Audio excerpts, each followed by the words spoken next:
I belong to a Yahoo group made up of my old high school classmates.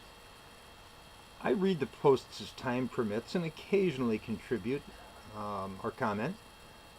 A few days ago, one of my classmates posted an open letter to President Obama on that site. The letter was written by a blogger by the name of Matt Welch. The letter was addressing the current government shutdown, and it was highly critical of the president's policies and brazenly crossed the line into a personal attack on Obama himself. Well, several of my high school friends responded to that post, and many were highly critical, and they were outraged by the letter. It's my impression that the vast majority of my old classmates are liberals. In fact, reading some of the posts and comments, it seems to me that most of the most vocal members of the group are what we used to call pinkos. And for those of you who did not have the experience of growing up in the Cold War era, a pinko is a socialist or communist sympathizer. As I mentioned, many members of the group who were outraged by the post quickly spewed venom of their own toward both the classmate who posted the blog and the letter's author. Okay. A reflexive reaction.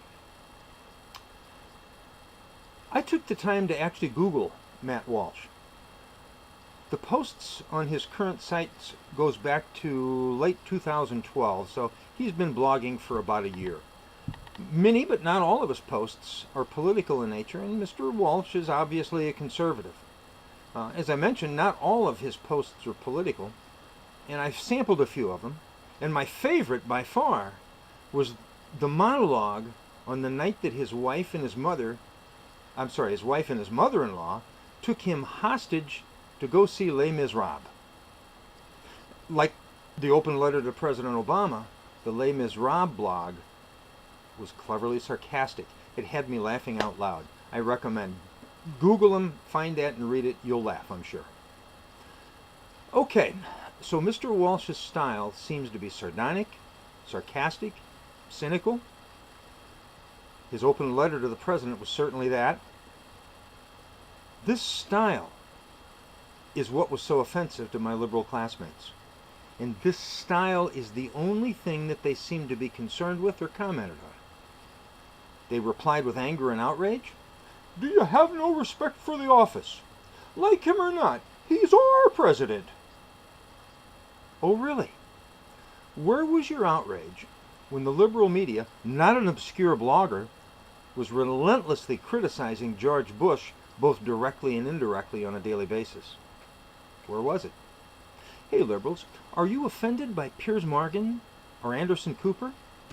These guys, and many more like them, are professional journalists, not obscure bloggers. Don't you think they should hold themselves to higher standards? Perhaps you think their insulting comments and childish behavior are okay because they're hammering those evil conservatives. Well, with this as a background, the thing that I really wanted to comment on today was my liberal friends never seem to want to address issues that are brought up when someone is critical of their socialist hero in office. They seem to go off on tangents and never want to talk about the issues at hand. All they seem to be capable of is churning out hateful comments of their own and blaming all of our shortcomings on Republicans, conservatives, and of course Tea Party members. Okay, so let's address the issue in the letter, the real issue. Mr. Obama, and of course his admirers in our mainstream press, insist that this is a Republican shutdown. Really? Isn't it a fact that the Republicans offered options to keep many sensitive areas of the government open while we could continue to debate the budget?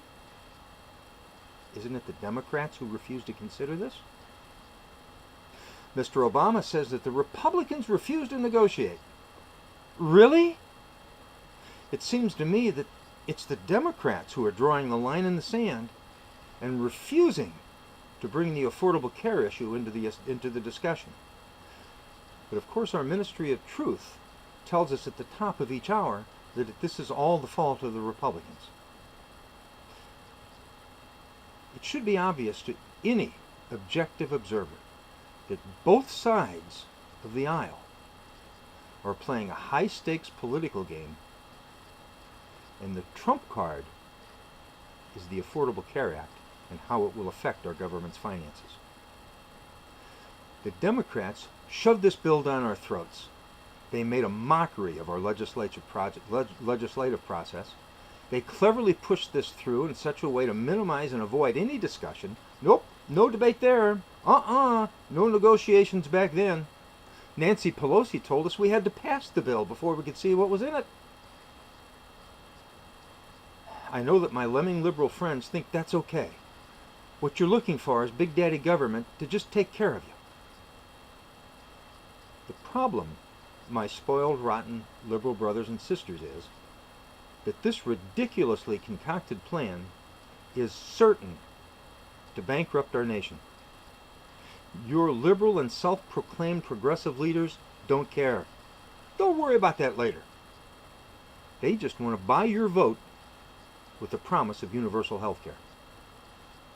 Our government is already spending funds that they don't have at an alarming and staggering rate with no sign of restraint.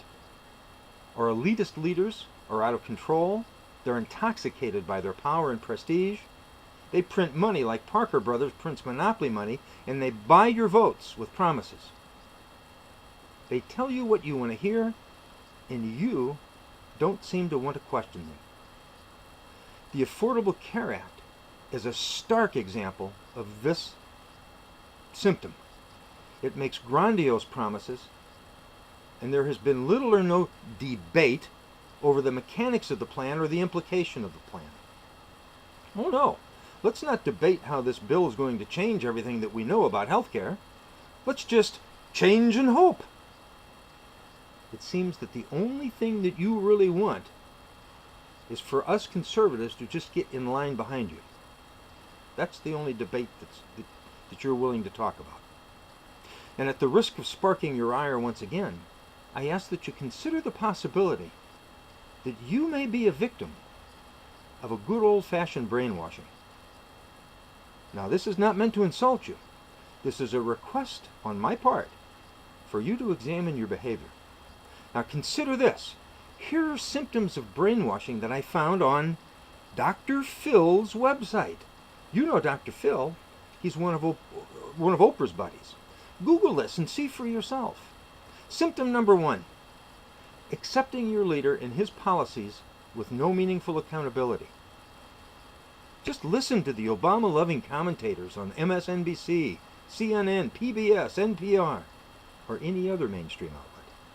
They never question. They just praise and adore.